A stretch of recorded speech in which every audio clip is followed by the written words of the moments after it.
am with the legend, the icon, Greg Mangus. I don't know, Mangus, are you a hunter of fish? My name's Greg Mangus and I'm a hunter of fish. $5. I don't want your $5. There you go. Say, my name's Greg Mangus, I'm a hunter of fish. Oh, you gonna play?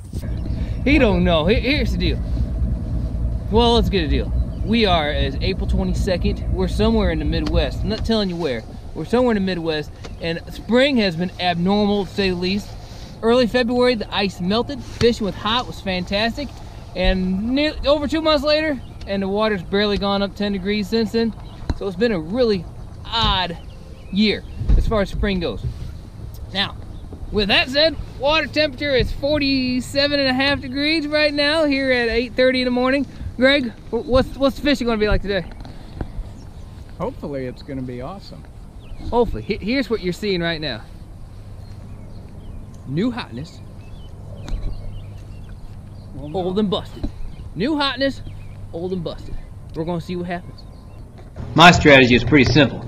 Do whatever Greg says. He knew this body of water, and what he wanted to do was try a couple of different baits, both of us using different baits, to try to figure out what they would be biting. He had some areas that have traditionally been good at this time of year. Now I remember what I said. My strategy, do what old and busted told me to do. My wife says all the time too. If you're coordinated enough, you got a white tree way over there. Yeah.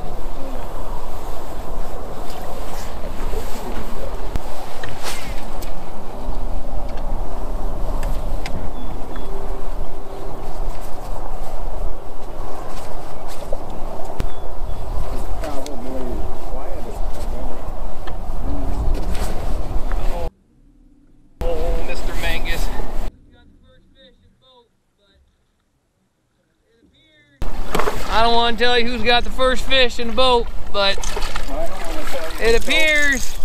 I don't want to tell you who told you where to cast. The new hotness. Now, You're down, not going home here. arr.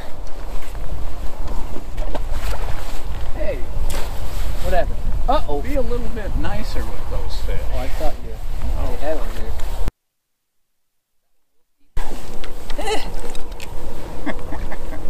You know what that was caught on, Greg? That's the Loch Ness Lures Monkey Punch. Coming through. Major League Fishing would give me a 2-minute penalty for that. That's right. We're not on Major League Fishing. But you should treat these fish better anyway. I should treat them better. Yeah. See how that works though? I caught a fish right there. Now you see where Greg cast it? That's the idea. That so happens. Why do you think I stopped you?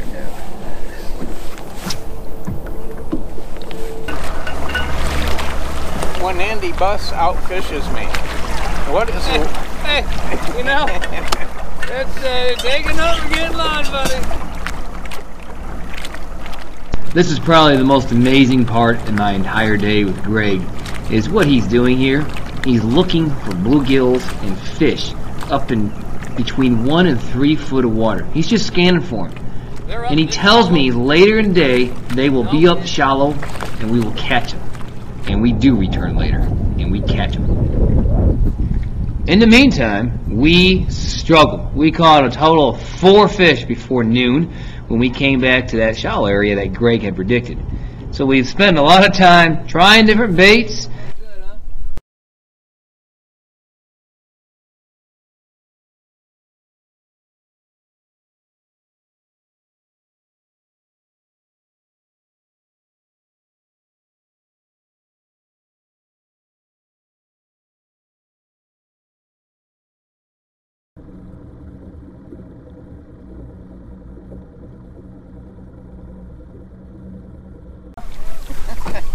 Where am I supposed to cast?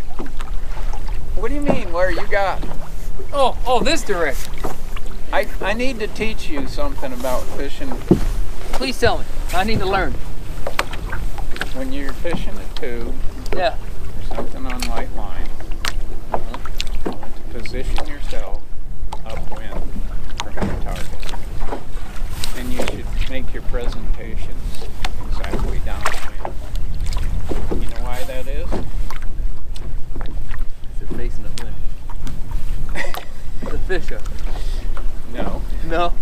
It's so that you're always in contact with your bait. Instead of having a bow in your line, like if you throw over there, you can have a bow in your line. If you throw over here, you can have a bow in your line.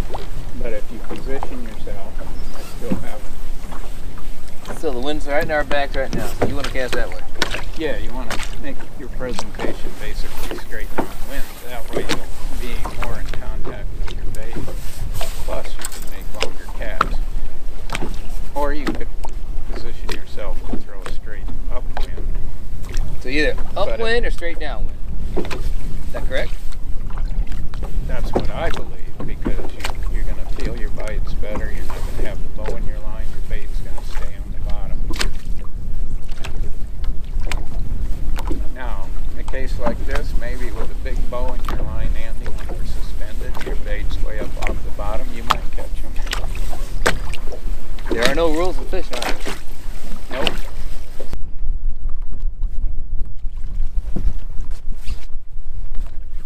Yeah, look at this big guy. Hey, we got a bass in the boat. That's what hunter and fish is all about. Catching the big ones. Nothing but big bass. Now, last 10 minutes, caught a pike and a small bass. That's the hottest action we've had all day. So maybe, what do you say, Greg? That's a sign of good things to come? I'm hoping it means they're going to start biting a bit, Andy. That means they are. They're going to start biting. And you know why? Because we decided they're going to start biting now. That's right. That's right. I almost threw them back, Greg, but you told me, be gentle. That's right. Act like you're fishing Major League Fishing. That's it. It is now noon, and we've come back to the shallows to test Greg's prediction. That's the best fish of the day. Been slow as heck. The fish are just starting to move shallow. We ought to catch a few from now on. Well, one bite is. Hey, one bite's pretty exciting today, eh? That's a big moment. It only happens every couple hours. Are you mostly targeting dark spots? Yep. And this is bad out in there.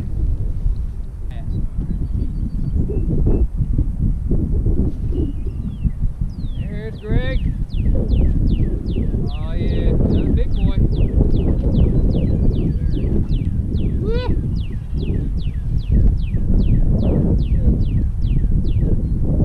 Candy bus special. That's the one I just lost. Why's that?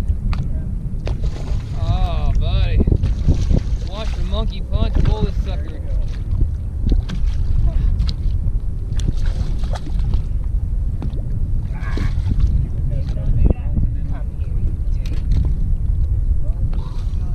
Ah! There it is. I should have swung him. He's. There we go. Hunter of fish moment here.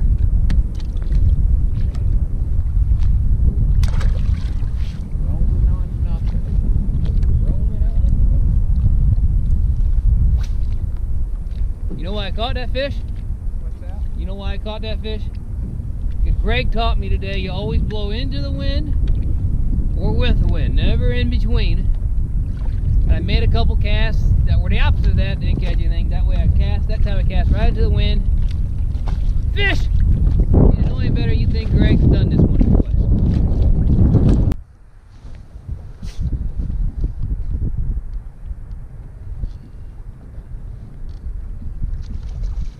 He's not like your 5 best.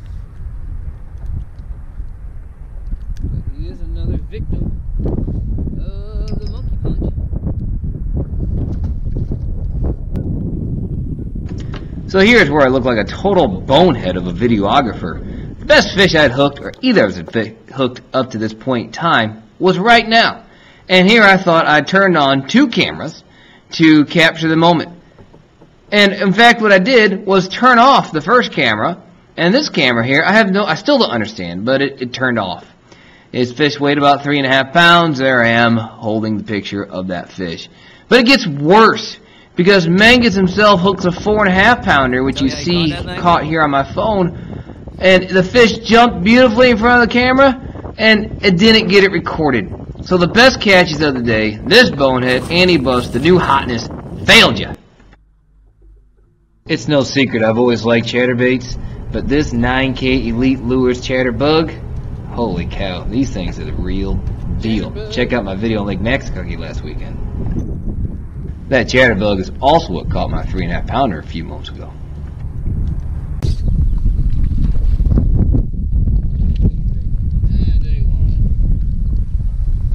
Man, look at he ate that monkey punch, didn't he? Ate that sucker deep.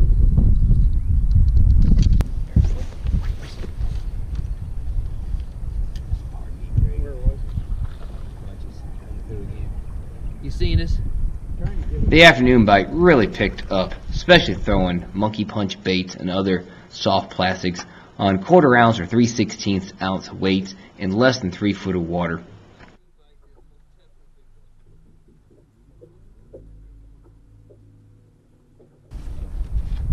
The afternoon bite has most definitely picked up.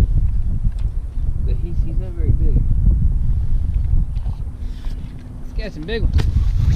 Man, this was the fish. I thought for sure I'd finally had a big one on, and then it just broke my heart. It just come off. Oh my god. Ah!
Well, that's a wrap. Greg Mangus putting a clinic on out here in Michigan, Indiana, somewhere around there. I don't know where. I'm thinking we caught maybe 20 bass. Greg caught one about 4.5. The second biggest fish is probably 3 1/4, 3 1/2. The morning bite was terrible, but as things warmed up, water went from 48 to 51, 51.5 degrees. Things did get better, and they actually came surprisingly shallow. Most of our fish, most of them came from 2 to 4 foot, 2 to 3 foot actually. We caught a handful of fish with jerk baits. The big one came on a swim jig with Greg. A lot of monkey punch fish and a couple small crawdad fish, or plastic crawdad fish as well.